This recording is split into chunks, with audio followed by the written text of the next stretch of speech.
What is up, guys? This is the Awesemo.com night shift, talking both slates for May 3rd. That is a Thursday. We are going to focus more on the main slate, and then I'll just run through, more on the early slate, and then I will just run through the early slate. This is your host, Jake Hari. Do the night shift for the Tuesday through Friday slates. And you can see me on the morning podcast, the MLB strategy video with Josh, and then the live stream Tuesday, Thursday with Chris. Let's get into this this early slate. I keep saying main slate. Early slate. Trevor Williams versus Jeremy Hellickson, it looks like, for the Nationals. No particular interest in either of these pitchers. The Washington bats, I think, are a little bit interesting, specifically Bryce Harper and Trey Turner. Turner's been coming on quite a bit more lately, but Trevor Williams has actually been decent. He's got a 113 whip, 27% hard contact, and he's going 6 innings pretty much every time out. So he hasn't been getting blown up. I don't know that he's going to get blown up here, and I'm actually not super interested in a Nats stack, which I thought I was going to be at first glance. Hellickson, we know he's not a very good pitcher. You can certainly stack bats against him. 4.1 run total for Pittsburgh. Not anything special. Looks like there's some wind blowing out, though. So Gregory Polanco, Josh Bell, and Corey Dickerson are 3 guys that I like quite a bit on Pittsburgh. I wish I liked the bats a little bit more because it is great hitting weather for both teams at the Nationals home park. So I wish I had more interest in this game, actually, but as of now, I don't really. Atlanta and the New York Mets. Julio Teheran versus Jason Vargas. Teheran, his velocity was down 3 miles per hour on his fastball, sinker, and slider last start. So that is very concerning. He could definitely be hurt here, and when a pitcher could be hurt, nursing an injury, well, then I'm looking to stack against him. So Mets are one of my favorite stacks right off the bat on this early slate. Asdrubal Cabrera, Michael Conforto, Jay Bruce, Cespedes. I even like Adrian Gonzalez some. Even Lobatone for a cheap catcher on DK for 2.4. I'm loving the Mets bats here. There's no way around it. One of my favorite stacks for the early slate. Vargas, he's 5K. Gave up 9 earned in 3 2/3 of his first outing against the Padres last week. He had no soft contact, and going back to last year, he got hit pretty hard by righties.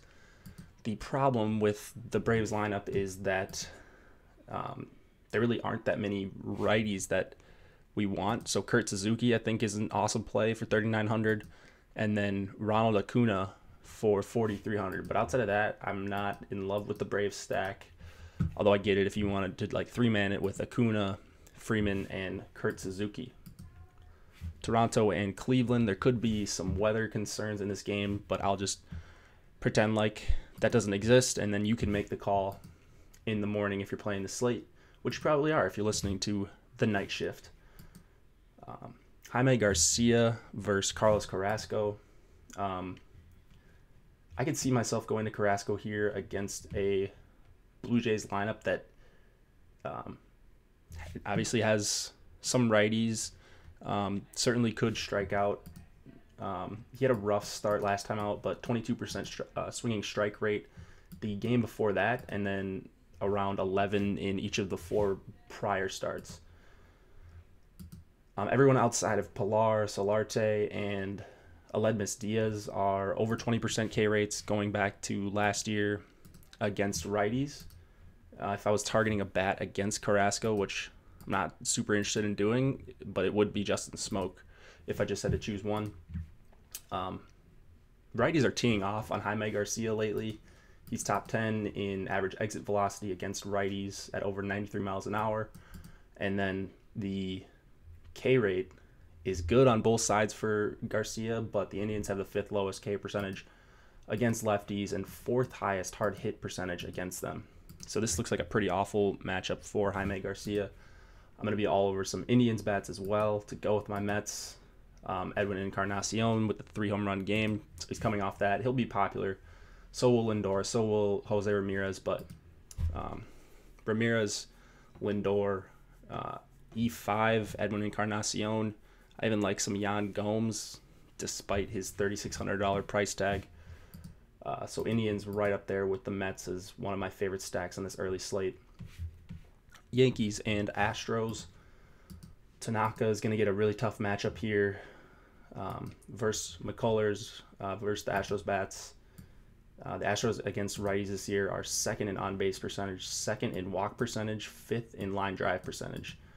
So this start could go pretty south pretty quickly for Tanaka if he doesn't have his best stuff. Like when he's on, he's one of the hardest pitchers in the league to hit. So I guess you have to consider him at this price tag, but great hitting weather in Houston. Man, it's a really tough spot for Tanaka. I mean, you could certainly see a scenario where he goes 7 innings and strikes out 6, 7, 8 guys. I don't know if I'm going to take that chance, but 7,900 is the price where I'd want to at least consider taking that chance. So Tanaka, a contrarian pitcher,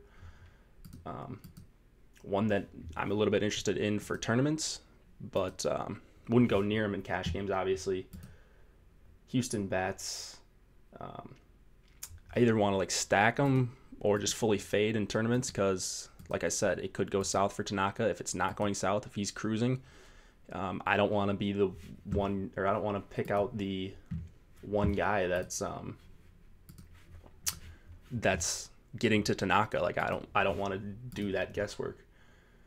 McCullers on the other side, we've seen righties have a bunch of success against the Yankees lately with Charlie Morton and Justin Verlander. So McCullers seems like he's a really good righty as well. Doesn't seem like that. He is a really good righty. He's 7th in whiffs per swing, striking out righties at a 30% clip. That curveball should do wonders if he's not leaving it over the plate to these power righties. And he should induce a lot of swing and misses, a lot of soft contact, I should say. So the Yankees bats, I'm not playing them here, despite the good hitting weather. I'm betting on McCullers. I love him for 9,100. He's going to be popular, but I don't really care that much. Next game, Detroit and the Royals. Not playing Fires, certainly not playing Skoglund. The Detroit bats are actually what I want to talk about here. Miguel Cabrera is one of my favorite plays on the entire slate, assuming he's somewhat healthy and in the lineup. Castellanos right behind him. I'm hoping people buy into Skoglund's good game last week, but I'll definitely be on some Tigers. Even Jacoby Jones or James McCann, those are two bats that I like as well. I'm loving the Tiger stack there. So there's a clear top 3 for me. It's the Tigers, it's the Indians, and it's the Mets on this early slate. So that's where I'm at. And I'll just talk about Skoglund a little bit. I'm not sure where that last start came from. He had 7 innings, 9 Ks. I'm going to chalk that up to the White Sox being or having one of the highest K percentages against lefties this year. He still had a ton of hard contact in that game, so I don't think that was real by any means. I think he probably got pretty lucky just looking at some of the numbers. Last game on the early slate, Dodgers and the Diamondbacks. For DK, I don't know what exactly FanDuel is going to do with this game. I haven't looked at FanDuel. If you've seen me on any of the podcasts or live streams, you know that I'm more of a DK guy primarily. I'm not really interested in Alex Wood for 8,200. There are a couple righties that I think will give him trouble. Goldschmidt and Pollock specifically. We talked about how well Pollock has been hitting on the MLB strategy video a few days ago, and I don't really want to test these Diamondbacks right now, specifically Pollock and Goldschmidt with lefties. The price is okay for Wood, but I just don't think I'm going there. Patrick Corbin, one of my favorite pitchers in the MLB. I've been riding him pretty much every start, and it's worked out for the most part. Like, everything looks fantastic for Patrick Corbin. outside of the price on DK. Over 30% K rate versus lefties. I don't think you need to touch a lefty here for the Dodgers. 38% K rate versus right-handed bats. He's amongst the league lead in whiffs per swing. He actually does lead the league in whiffs per swing for any pitcher that's thrown 100 pitches. So Corbin's been pretty much unhittable for most of the season. I don't see any reason why that should slow down. So yeah, I love Corbin. If you can fit him in with McCullers, I think you can do it. I played around with lineup construction a little bit. If you're on sort of the same stacks as I am, then yeah, I think you can absolutely do that. Play Corbin with McCullers, get one or two cheap bats, and then you are on your way. That's probably what I'm going to try to do. Just to recap, and I guess I should mention some Kansas City bats that I like, because I'm just realizing now that I skipped over them. Against Mike Fiers, I do like Moustakas, Duda, Perez, and Soler. That is 2 through 5 for them. So I do like a Royal stack as well. But I think that I put them number 4 behind the other 3 that I mentioned, the Tigers, Mets, and Indians. All right. Let's go to the 4-game main slate. I'll just brush through these games really quick. Boston and Texas. David Price is in a tough pitching environment. Obviously in Texas, it's never super fun to have your pitchers pitching there. But there are quite a few lefties in the Rangers lineup, and with Elvis Andrus and Adrian Beltre out of the lineup, it makes taking left-handed pitchers against the Rangers a lot easier, even when they're at home. So really the only Texas bat that I have a lot of interest in is Robinson Chirinos for 3,100. But I like Price here a lot, assuming it's Price. There is some confusion about who it's going to be, but we'll talk about this tomorrow on the MLB strategy video. Right now I'm just going to assume it's David Price versus Mike Minor. So Minor is also interesting, and I don't necessarily mean interesting in that I want to play him, but people are going to roll out the Red Sox stack. I think the Red Sox, though, do have the 9th highest K percentage against lefties this year, the lowest on base percentage, and the 2nd lowest hard hit percentage against them, which all were pretty shocking to me. Minor has shown he can miss some bats, 12.3% swinging strike rate. Righties are hitting him hard, so it's definitely dangerous. I could see Minor getting lit up here, although he hasn't really yet. But that's good enough to take me off a Red Sox stack, I think. I'm tentatively off the Red Sox stack. But I do like JD, Mookie, and Hanley Ramirez. I mean, how can you not like each of those guys against a lefty? Let's go to Twins, White Sox. Jake Odorizzi I have versus Reynaldo Lopez. Odorizzi's been a reverse splits guy until this year, and now he sort of has these true splits. And he's having a bunch of trouble with lefty bats. So he's got a 16% K rate, 37% hard hit rate, 590 xFIP, and he's already given up 7 home runs this year. So Odorizzi, I thought he was going to be a little bit better after his first couple starts, but has not really shown me anything close to. He hasn't really shown me enough for me to consider him here, I guess. It is a short slate, so you can make a case for pretty much anyone, but he's not a guy that I'm looking at right now. White Sox bats, I like the stack, really. So Moncada, Abreu, and Yolmer Sanchez, I love those top 3. And then Delmonico batting cleanup, if he is batting cleanup, and even Matt Davidson, because if you're rolling out a stack, it's a good chance that Matt Davidson is batting with guys on base, and he's got crazy power, so that's a nice guy to have at the end of your stack. Reynaldo Lopez, he's just been sort of average Nothing very good about him. He's missed some bats. I don't really want to use him, but I also don't know if I want to roll out an entire twin stack. He's been getting hit harder by righties in terms of the average exit velocity. So Brian Dozier, I think, makes for a nice play, 4,300, and then all these twins are priced down. So I think they're probably going to get some ownership. And if they're going to be like one of the chalky stacks, I think I'm pretty comfortable fading them, at least right now. Baltimore at LA Angels. Chris Tillman keeps surviving despite giving up over 50% hard contact against lefties.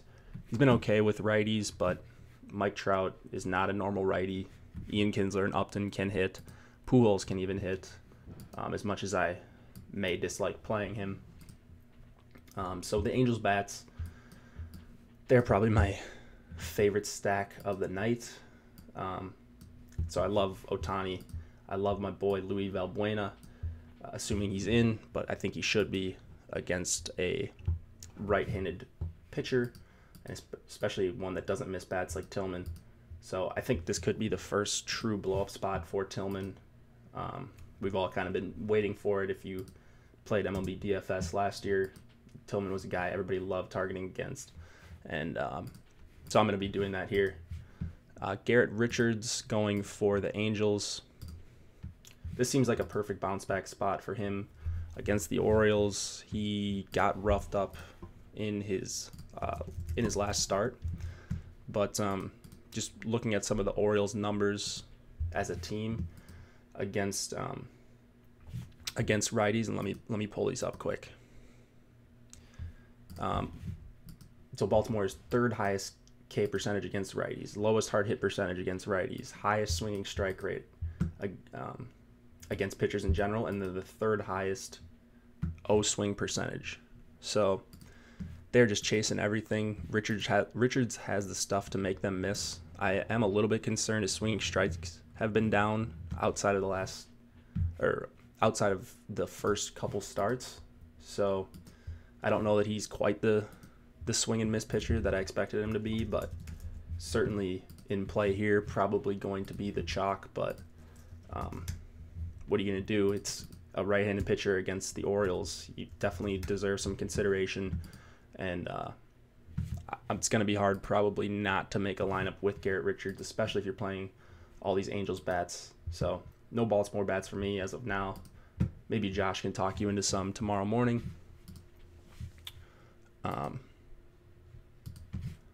Let's look at last game of the night, Oakland and Seattle. I'm not sure who's going for Seattle or Oakland, so this is going to be a big old question mark. It looked like Manaea earlier, but now I'm seeing something different. I'm not seeing a starting pitcher listed, so I'm just going to skip over this game. We'll talk late slate, or I should say main slate. Tomorrow morning, we'll have the live stream with me and Chris. So get your premium membership to awesemo.com. You get access to all of Awesemo's rankings, #1 DFS player in the world right now. And you're getting content directly from him, like the stuff he's looking at, his ownership projections, the stacks, the stacks. So he weighs in on all that, the stacks, the hitters, the pitchers. He updates our articles, gives some tidbits of his own. He's got the rankings. The stacks are for NHL. We've got NBA rankings, MLB rankings, PGA rankings, which is all premium content. And it's more than worth it. So get your subscription today. We will see you on the MLB strategy video tomorrow morning. See you on the live stream tomorrow afternoon or night, depending on where you're located. So good luck on these two slates, and let's make some money.